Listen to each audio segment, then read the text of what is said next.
Hello everyone. Today we're lucky enough to be joined by Dr. Anthony Chaffee, who is a surgeon and also a nutritional researcher. He's 100% carnivore and has a different take on nutrition than what you'll find in the mainstream. Dr. Chaffee is also an ex-professional athlete, having played for America in rugby union, and you've also done a bit of MMA, I believe. Yeah, prior to that, since I was about 14. Yeah. Cool. All right, so the topic for today is sugar, and I want to start off by asking, what don't we know about sugar, Dr. Chaffee? What don't we understand? Well, we first have to sort of distinguish between what kind of sugars are we talking about. Okay. When we say sugar, generally we mean table sugar, but obviously there are a lot of different carbohydrates that are called simple sugars.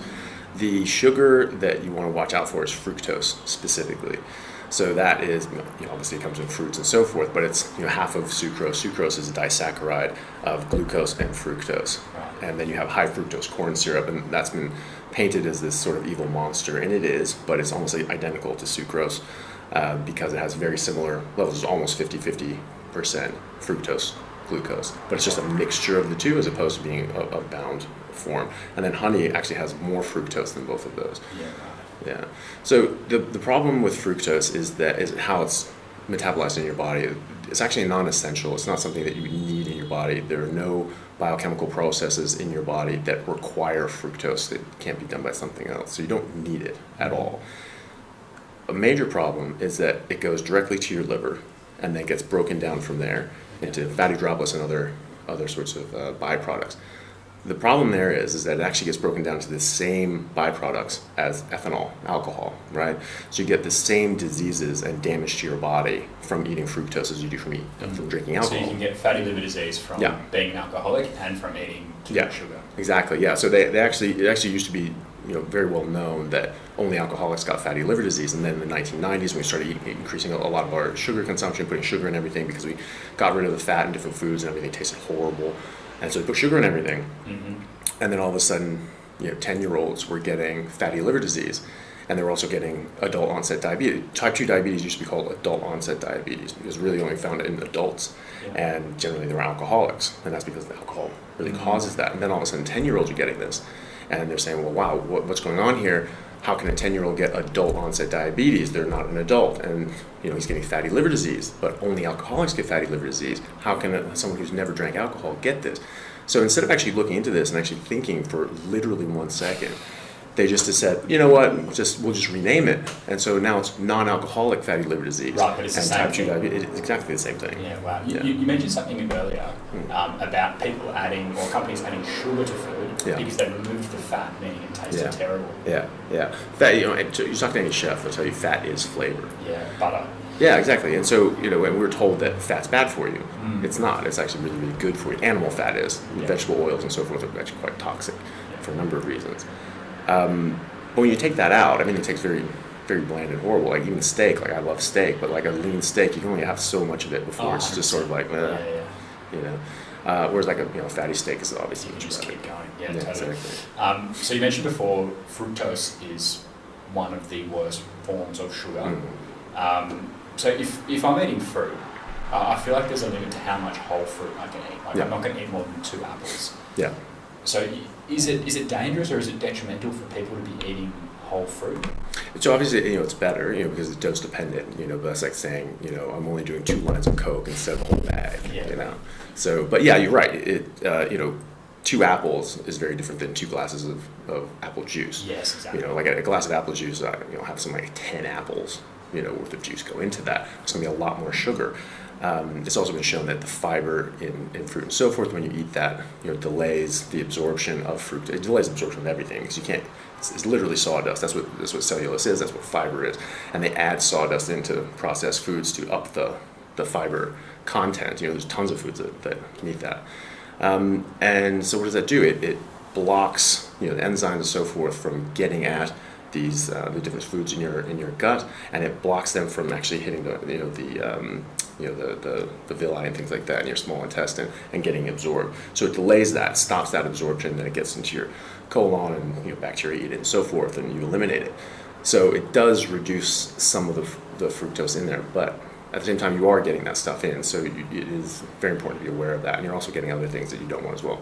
Fiber in and of itself actually causes damage to your gut lining, causes microabrasion, causes increased mucus secretion, inflammatory reaction, and so forth. And so people, especially with autoimmune disorders, Crohn's, ulcerative colitis, they have a real hard time with fiber and so forth. Absolutely. So where do you think the story of fiber being good for us has come from? How do you think I mean, I remember this when I was a kid. So the entire argument on why we should eat fiber and vegetables in general is what everything was about the fat craze in the 1980s. It was like, fat busters and all these sorts of things. It was like, diets, fat, you are what you eat. If you eat fat, you get fat. That was the whole argument. It's completely wrong.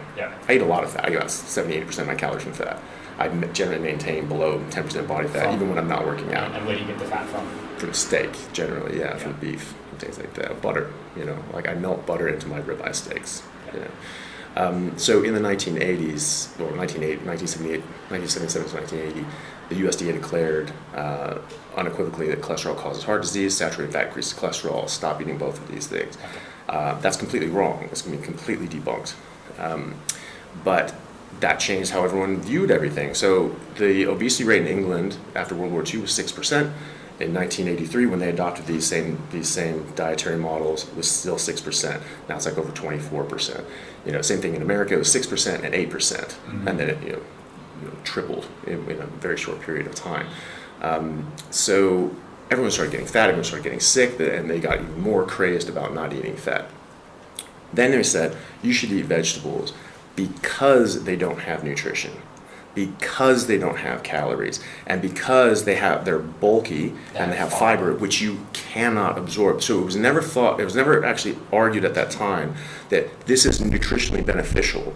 They said, hey, this isn't nutritionally beneficial, so therefore you'll feel full, so you can eat as much of it as you want, and you'll get full, and you won't get any fat. There was a celery diet where it said you can just, it takes more calories to process the celery that you eat than you get from the celery. So like, just eat all the celery you want. It's like, well, that's how much celery I want, And they don't talk about all the other things in there as well, which are very harmful, toxic components that are in plants and vegetables and so forth that are that plant's way of defending itself against being eaten that people just aren't thinking about. But that was the entire argument, was that you can't break it down, you can't get nutrition from it. But it makes you feel full. But it makes it feel full, and you get the stress receptors, and your body produces a bit of leptin, your brain goes, oh, I'm full, and so forth. And it's nonsense. People were getting fatter, they're getting sicker, they're getting unwell. This is when a lot of the eating disorders really took off. Bulimia, anorexia, and so forth. People are starved for nutrients. You need the fat, you need the meat, you need those things. But fat makes you fat. Meat has a lot of fat. Oh my goodness, stay away from it. And they're craving it, and everything in their body's like, you need to eat this, and so they'll binge and purge. They'll eat it, and then they'll go, oh my God, I can't believe I did that, and they'll vomit it up. Or you get anorexics, which people do have these sort of problems for a number of different issues. This is just one of them that's theorized, is that they aren't going to eat the everything that their body's craving them to have, because that's going to make them fat. And they have a very strong aversion to all the vegetables and things like that because they don't make them feel good, because of different poisons and so forth. They just don't feel good, they don't like it, they don't taste good, and so they just don't eat at all. Right. And you get into a very pathological relationship with your food, as opposed to being, you eat food to give your body nutrition. Now you're eating for a lot of other different reasons. Yeah, absolutely. So if we go back to the effect that sugar has on your body, so we talked about fatty liver disease.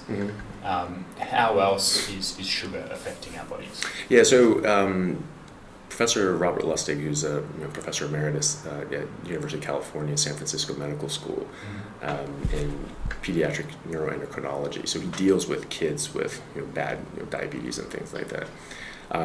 He, along with the biochemistry program at UCSF, which I think last time I checked, it was like the number 6 medical research institution in America, so it's a very, very top institution. They show biochemically, how fructose is broken down in your body by your liver and so forth. And it shows like all these different sorts of things. And it also showed that it causes peripheral insulin resistance, which is type 2 diabetes. It's also involved in atherosclerosis and so forth, so heart disease. We've actually had studies showing, or suggesting anyway, that sugar caused heart disease back in the 40s and 50s. And it was actually then that the sugar companies got wind of this, and they said, like, okay, we need to cover this up. Fat's bad, not sugar. That's it. And so they actually, the Journal of American Medical Association actually published this in 2015, actual internal memos from the sugar companies back then, detailing how they paid off 3 Harvard professors to falsify data and publish fraudulent studies to make it appear as if cholesterol is causing heart disease when it was really sugar. Wow. And then one of those professors was named head of the USDA in 1965, and then all of a sudden the USDA just declares that this is happening, and it's appealing to authority. Teacher says so, says that cholesterol is bad, therefore cholesterol is bad. And it completely, ruined the reputations of everyone. They're saying, no, it's really sugar. And really actually destroyed their careers and their livelihoods and so forth. And they were dead right the whole time.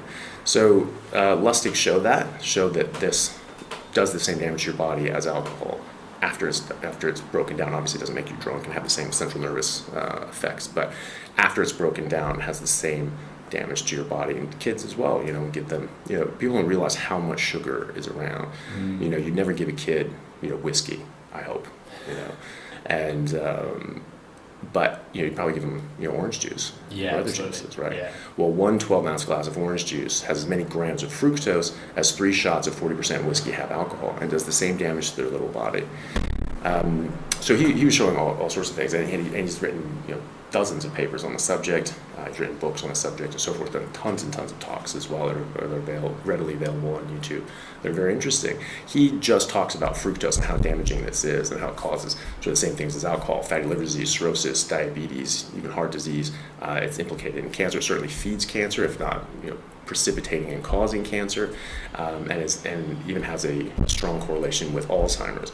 Alzheimer's is now referred to in some circles as type 3 diabetes. And so, there's these similar metabolic changes and effects that we're seeing in this disease process as with type 2 diabetes. Mm-hmm. And well, yeah, no kidding. They have the same cause, or at least they have one of the same causes. That's interesting. I remember reading reports about elderly people who have Alzheimer's being put onto a ketogenic high-fat diet, and the Alzheimer's being repaired. Yeah, well, there was quite large studies with that. With a high-fat ketogenic diet, they found it was a better treatment model than every Alzheimer's drug that's ever been trialed. Right. Okay. Less profitable, probably. Yeah, probably. Yeah. Yeah, but that's the thing with doctors now is we're usually for thousands of years of medicine, you had a disease that came up, or an injury or something, and you had a treatment for that thing. Okay. And so now we're looking at this. Now we have these chronic diseases. This is a disease. We need to treat this disease. But the problem is, it's not a disease. These are toxicities. These are poisoning coming. And sometimes we recognize something as poisoning. Lead poisoning is. It was like the Romans, right? Back in the day, they had lead pipes, and they all had sort of low-grade lead poisoning for however long. And they just thought, well, this is just how you age, this is how you do, and this is normal. And it's like, well, no, actually, it's not normal. Something's happening, something's making us sick. They figured out it was lead pipes. So we're living in that now. We don't realize we're being poisoned, but we're all being poisoned. So like vegetables, fruit, bread, sugar, these sorts of things, they're all our lead pipes. And you have to have some outsider looking in and going like, I can tell you that this is not normal. That's a very interesting perspective. I saw something on your Instagram that I reposted yesterday where you were talking about, I think it was Native Americans living to 120 years plus, 120 years. Yeah. Whereas now it's rare to find someone in good health over 80. And even over 70, it's rare. Yeah, and think about the Native Australian population. They have generally quite poor health in medicine here. We just say whatever their age is, just add 20 to it because that's metabolically compared to the general pop. Yeah, exactly. Yeah. So if you saw someone comes in at 35, you consider them like you would a 55-year-old, and then those sorts of considerations and so forth at that time. They're more at risk. That's from eating the wrong thing. We know as geneticists for decades now, I think at least 20 years, that chromosomally, genetically, the human animal should live 120 years. Wow. Right? And that's just if you just don't do anything special, like if you just don't get in your own way. You're not harming yourself, you're not smoking, you're not drinking, you're not eating bad food. You should live to 120 years, and we're all dying in our 60s and 70s. Native populations are dying quicker than that. But they didn't used to. And there was actually a study here in Australia that noticed that and said, well, this isn't what you guys don't normally eat a Western diet. You normally eat animals you find in the bush. Well, let's get you back on that diet, see what happens. It just reversed all their diseases, reversed their obesity, and gave them very, very big health benefits. In America, there have been, books written about it, like all sorts of things back, hundreds of years, showing how these people were just pure carnivores, and they lived great age, and people could be dismissive of that and say, well, they're probably just saying that. They're probably just, saying that because they put great weight in longevity and so forth. Or whatever, well, he just says that. Well, I mean, that's your assumption. But there's all these different native populations that all basically say, oh, I was born the year that volcano erupted. And they're like, that was like 120 years ago. Like, that can't be. And they just assume that they're lying. But every single time, every single case, in every single country, in every single continent, they're completely different from each other. Well, who cares? And maybe one culture, puts great stock in that, and you're like, oh yeah, well that's, Lazarus, and he lived 1,000 years, and like, okay, all right. The wisest man. Yeah, exactly. But every single time in every single culture on every single continent, I don't think that would really hold water. And we do know now that genetically we are supposed to live that long if we live naturally. They're living naturally. Dr. J.H. Salisbury, eponymous for the Salisbury steak. He actually was a New York doctor in the 1800s who did a 30-year research project into the optimal nutrition for humans. He went with the Native Americans, saw they were only eating meat, only eating buffalo, and they were living these great ages, and there's actually quite a lot of documentation to support that and show that. And he was showing they were so healthy, they were just running around doing these things. They were 110, 115, and he was like, that's crazy. Dr. Salisbury, did you say? Yeah, Salisbury, J.H. Salisbury. Yeah, he wrote a book about all this stuff in the 1800s. On the 1800s, wow. Yeah. So we've known about this for a long time. He was finding people this was long before sugar, really became a problem. And so it was just people eating plants and bread and all these sorts of things. And he found that people that were eating plants and bread and so the Western diet, they were getting diseases other people simply weren't. They were getting sicker easier. They were more susceptible to tuberculosis. They were getting rheumatoid arthritis, Crohn's, ulcerative colitis, gout, all these sorts of things. He found they put them on a pure red meat and water diet, they would just go away. So he was curing rheumatoid arthritis in the 1800s. In the 100 years before any medications. It just goes away. Happens today. There's quite a large population of people with autoimmune disorders, Crohn's, ulcerative colitis, rheumatoid arthritis, and so forth. They're just completely getting rid of their autoimmune diseases. The very famous one would be Michaela Peterson, Jordan Peterson's daughter. She had horrible rheumatoid arthritis, where she actually total joint replacements. Yeah, right? two of them when she was a teenager, and it's gone now. Yeah. She's off all her horrible medications. She's having kids now. I mean, she's doing great, and that's really good to see. So yeah, as far as the Native Americans are concerned, I remember hearing when I was a kid that when on a Western diet, Native Americans were 4 times as likely to get obesity, heart disease, diabetes, cancer, and so forth. And I remember thinking at the time, well, doesn't that mean that the food is causing the disease? Because if they don't eat the food, they don't get the disease. And we eat the food and we get the disease just at a lower rate. And then it was just like, okay, well, what's a Western diet compared to a non-Western diet? What's their diet? What are they eating that we're not, and vice versa? Well, they didn't say it at the time, but it was a pure carnivore diet, generally red meat. Then buffalo, the Inuits and so forth would be eating seal and polar bear and whale and things like that, but exclusively meat. There's so many explorer studies or journals and books and things like that have been written in Australia and America that I've read, and they always have a chapter, something that they talk about, like the diet of the native people, and they marvel how they only eat meat, how they're crazy healthy. Up north, I remember reading one. This guy was just shocked that these people wouldn't eat any plants at all ever, or any bread ever, and they didn't want it. It was just like they'd offer them, but no, thank you. And they were talking about the Inuit specifically. Some of them, in the North Pole, there's just no plants ever. That's right. Yeah. But some of them growing crops there. Yeah, exactly. Yeah. So one's more southerly.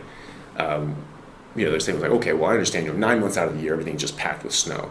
But for 3 months out of the year, when the snow melts, and this is in his words, surely they could live off the bounty of the land. But they don't want to. And they really wondered at that. Well, that's why, stuff's bad for you. It's not very good. You could, different native populations would know what to eat in times of starvation, but if they didn't need to, they didn't eat it.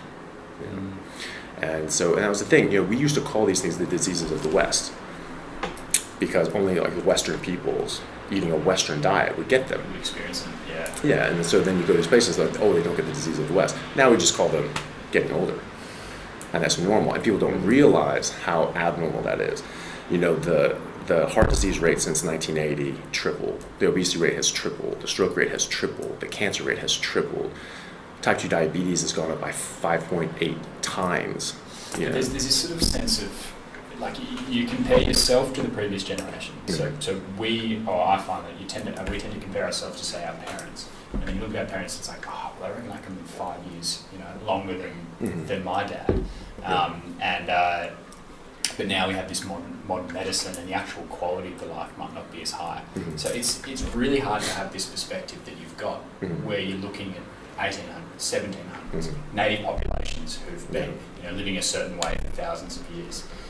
It's so easy to just look at here and now and not actually zoom out. Like the work of Weston A. Price is similar. He's a dentist in the 1930s, traveling around the world looking at these native populations who have incredible health, but their children who are getting exposed to the Western way of life. They've got crowded teeth. And just terrible health.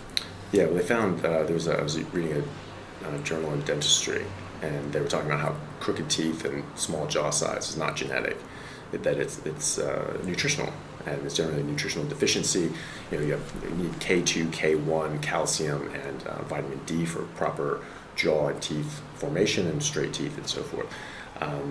And these things don't really exist too readily in plants. Certainly K2 doesn't.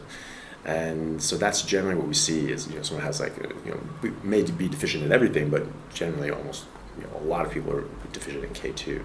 And so they have these, crooked, crowded teeth. Their wisdom teeth aren't coming in like that. That's a very new thing. Actually, people go, we're evolving. Like, not in 2 generations, dude. I'm sorry. Yeah. So I've wondered about that. I was like, how come we all need to go to the dentist to get them taken out when, what would our ancestors have done?